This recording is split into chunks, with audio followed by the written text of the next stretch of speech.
This time on Evolution Woodworks, we're going to build my take on a mid-century modern console stereo in miniature. Let's get started.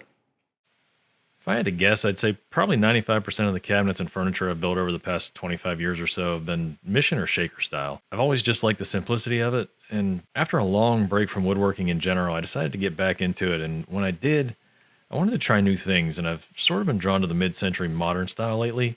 It's also pretty simplistic, but it has a lot more angles, blending of different woods and colors, and sort of an artistic quality to it that I've really started to like.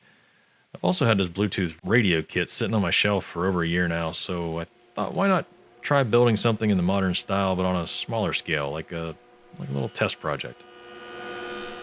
I haven't restocked my walnut supply lately, and I've been trying to use up some of the scraps, and I found this piece with some beautiful grain and started milling it up, but once I resawed it cupped like a taco shell, and I couldn't get the thickness that I needed out of it, so I'm left with this jewel. I struggle to remember people's names or why I walked into a room sometimes, but for some reason I can remember that this board has been in my collection since late 2007, and I can tell you exactly where it came from. I also know why I've never used it, since as you can see, it's not exactly flat. After looking it over, I decided I could get what I needed out of it if I could just cut it as close to length as possible and then flatten it out and plane it down to a 1/2 inch thickness that I really needed. I got started with the circular saw, then I ripped it down on the bandsaw and finished all the smaller pieces up at the miter saw.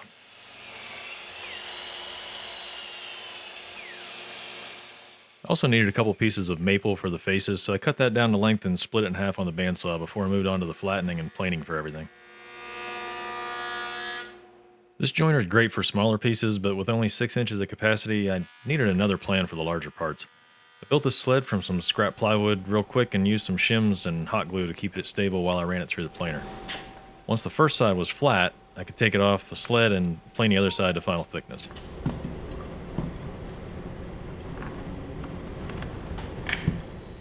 I just updated the cutter head in this planer to a helical style cutter head from a company called Find Buy Tool. I'll leave a link in the description if you'd like to check that out. I'll also have a full install and review video of that coming out next month, so keep an eye out for that if you're thinking about upgrading yours.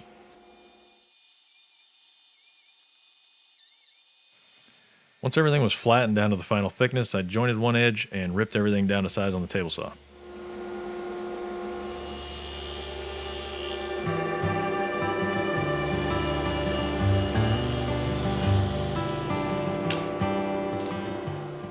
For the main cabinet body, I'm going to miter the corners, so I pulled out the miter sled, cut everything down to final length, and then I cut the miters on the ends. The body's going to be a 3-sided grain wrap, so here I'm just using a chalk pencil to mark which ends go together. The bottom panel actually won't be wrapped just because you're not going to see it anyway.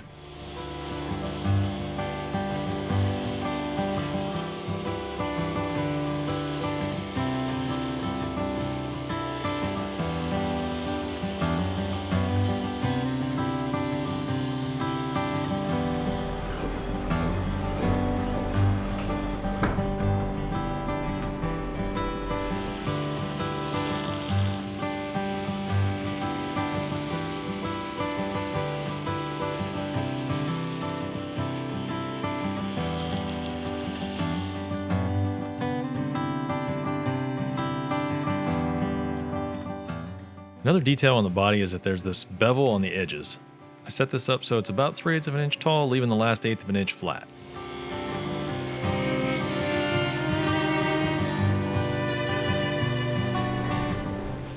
Once all the bevels were cut, I set the blade back to 90 degrees and set the depth to just over 1/8 of an inch.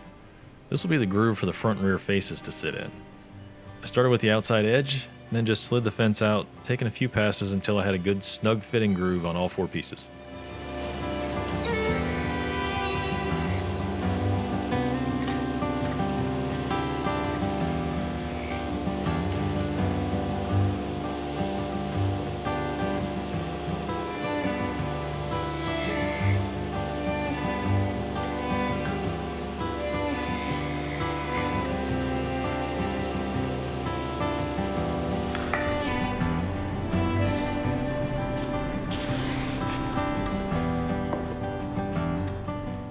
Now for a little test assembly to make sure everything's going to fit well.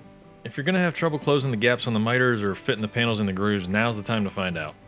You don't want to have it all glued up and find out you need to trim a piece down or something isn't lining up right.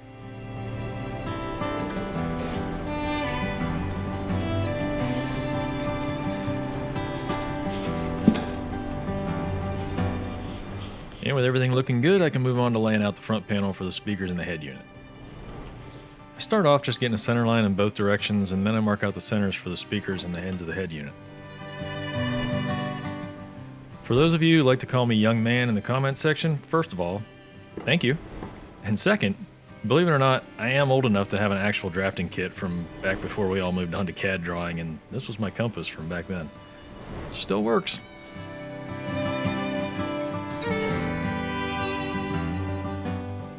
Now we can just connect the curves with a tangent line to finish off the head unit opening and start cutting out the holes.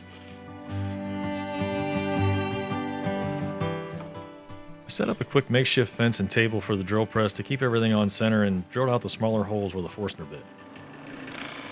Every time I use this drill press, I tell myself I need to build a more permanent table for it, but then I move on to something else and I don't really think about it until I need it again.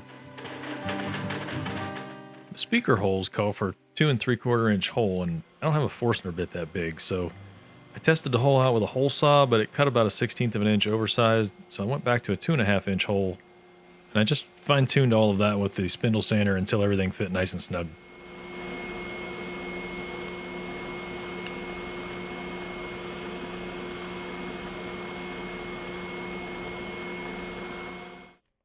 And finally, to finish off the head unit opening, I just cut the straight sections out with a jigsaw.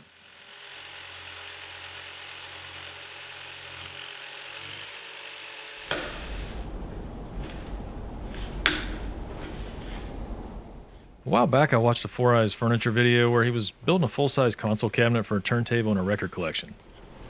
On top, he had a slot with a brass rod in it. When they were playing the record, they could stand the rod up in a hole, and it would actually act as a display stand for the record sleeve. I figured I could do something similar here so that when you were listening to something from your phone, you could have a slot to set the phone in, and as he did, a brass rod to hold the phone up. So just in case you ever see this, thanks for the inspiration, Chris, and I hope you don't mind me borrowing the concept. Now, just like the drill press table, this outfeed table / workbench area could really use some work. High on my list of future projects is to replace this with a more usable surface with some hold downs, storage, and maybe even a built-in router table. For now, I'm just awkwardly clamping things down to the edges of the table and making do with what I have. Luckily for me, I have years of experience working on remodeling job sites and clamping things like this to the end of a sawhorse or something even less stable than that, just to get the job done. Now you can see how the stand will work, and yes, I'll be cutting the rod down to a more reasonable height in the end. I used a bowl and tray bit for the big slot, and now I'm just switching to a 1/4 inch round nose bit to make the smaller storage slot for the rod. This juice groove card scraper has come in handy for a lot more than just juice grooves. Makes it easy to scrape out any burn marks that the router leaves behind.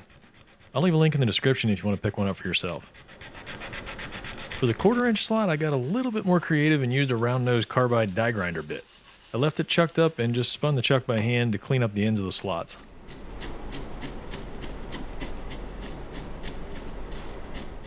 Once all the grooves are cleaned up, I hand sanded all the parts and prepped them for assembly. I'll sand everything again in the end, but it's just easier to get most of the rough sanding done while it's all in separate pieces.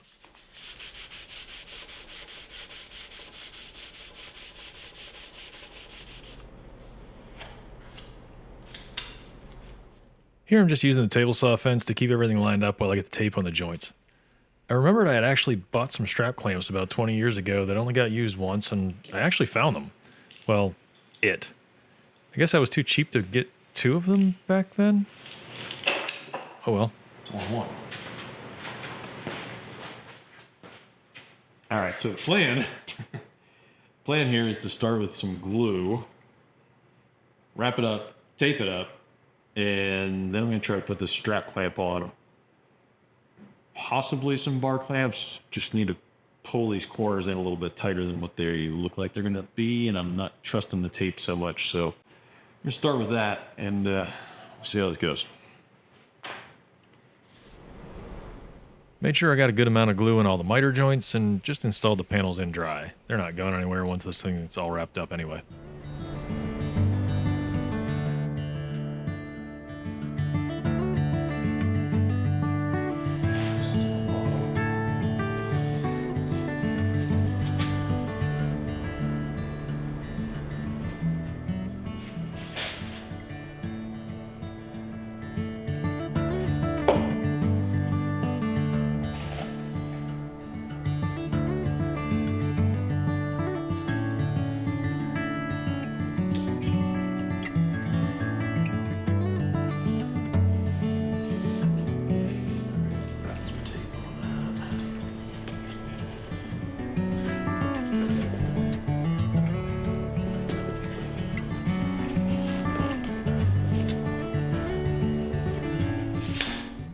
Another thing I really don't have many of are these small bar clamps. I have a few of these quick clamps, and I just picked up a couple F-style clamps, but every other clamp I own is a large cabinet clamp.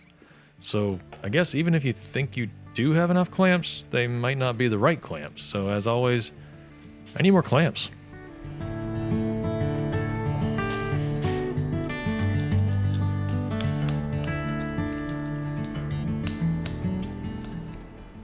All right. I think that's about as good as it's gonna get.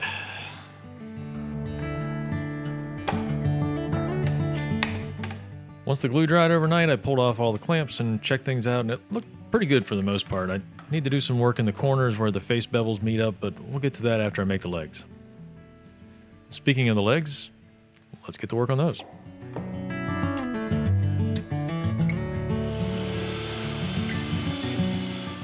I cut the blanks for the legs down to length on the miter saw, and then I used some blue tape this time to help with the layout. The inside corner of the legs has a 1/2 inch radius, so I laid out the center lines for that, and I used a 1-inch Forstner bit to get a nice clean radius on those. Did I mention I need a drill press table?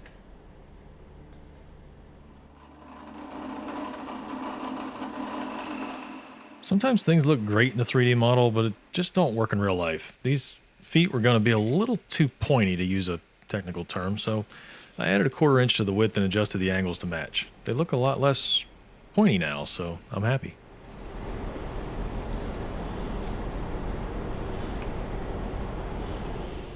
I mentioned earlier that I mostly built shaker or mission style furniture, and because of that, I really never had to come up with ways to cut odd angles and shapes that weren't just square and rectangular.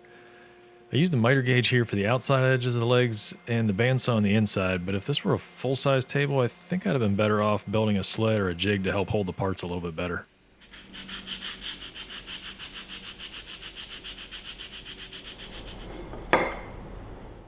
I taped the first leg to the second leg blank and used the pattern bit to shape the top and the inside profiles on the router table.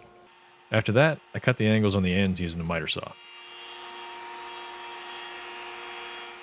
In hindsight, I should have taped the two blanks together and cut both legs at the same time. The piece was just way too small and awkward to hold on to safely on the router, so I definitely don't recommend doing it this way.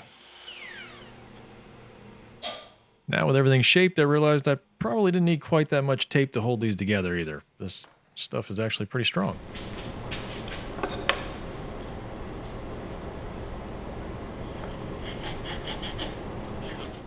I cut a couple of stretchers to tie the legs together, and they were just a little bit too tall, so I shaved them down with a hand plane until they fit perfectly. Speaking of hand planes, I tapped into Dad's collection of planes over the holidays and brought home these 3. They're not quite as nice as the middle finger jack-in-the-box that we gave him for Christmas, but they're not bad. I made this block to keep the stretchers and the legs square, then I glued them up and clamped them together. Once they were clamped, I knocked the block out so it wouldn't accidentally get glued in. Now I need to drill 4 holes in each end of the box for some more brass pins.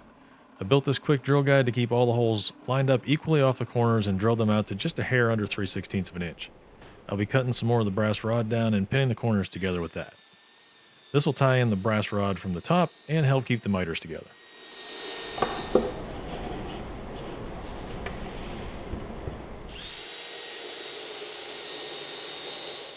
The beveled edges were just slightly off in the corners on the faces, and since it's too late to use a hand plane, I just shaved off a little bit with a chisel until the corners were perfect. With the glue dried on the legs, I made sure they were centered, then pre-drilled and countersunk 4 holes in the stretchers. I'm just going to screw these to the body since they'll be on the bottom where you won't see them anyway.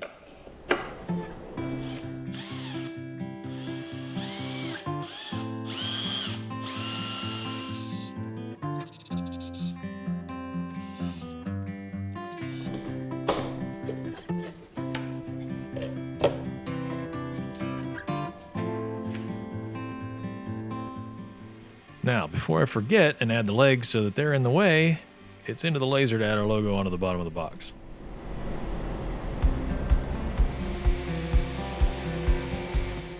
And with that done, I can move on to the final sanding and get ready to add the finish.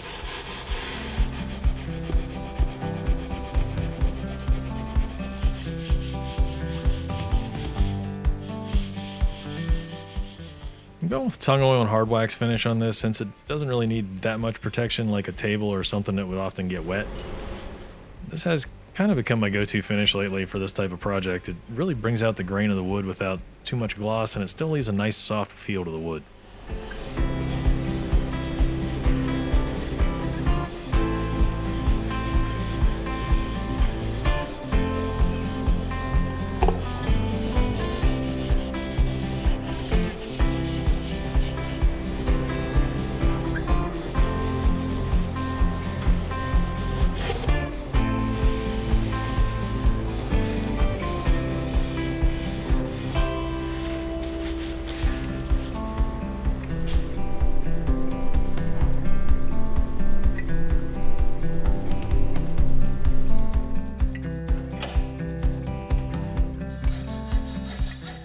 While the tung oil is drying, I can head into the metal shop and cut my brass rods.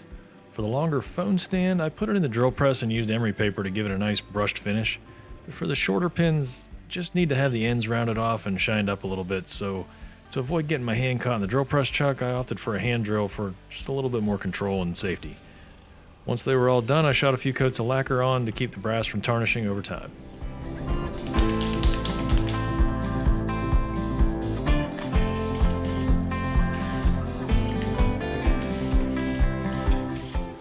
Now that the oil's dried, I can add a coat of wax, let that dry for a bit, and then I can buff it off with a microfiber until I have a nice smooth finish.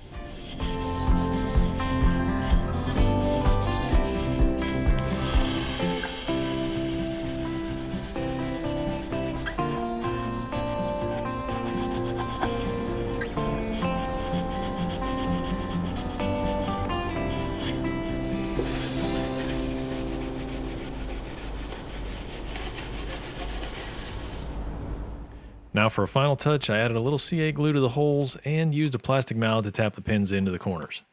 I want the rounded edge to sit just slightly proud of the surface for a visual and a tactile accent.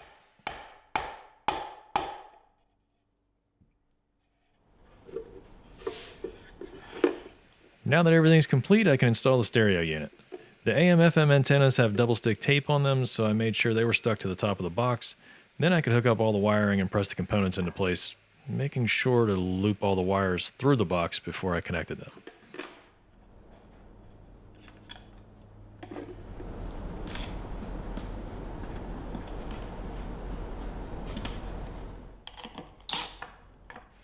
And last but not least, we'll screw the legs into place and it's time to test this thing out.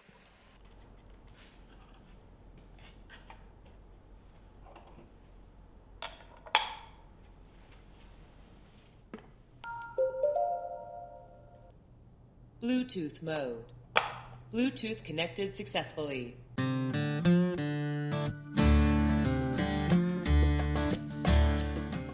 had a couple of small setbacks along the way, but it turned out exactly as I had hoped it would. It's a pretty cool little stereo, and I enjoyed working with a different style and design for a change. If you want to build one of these for yourself, I'll have a full set of build plans available on the website, and I'll leave a link in the description for that. As always, thanks for watching, and we'll see you on the next one.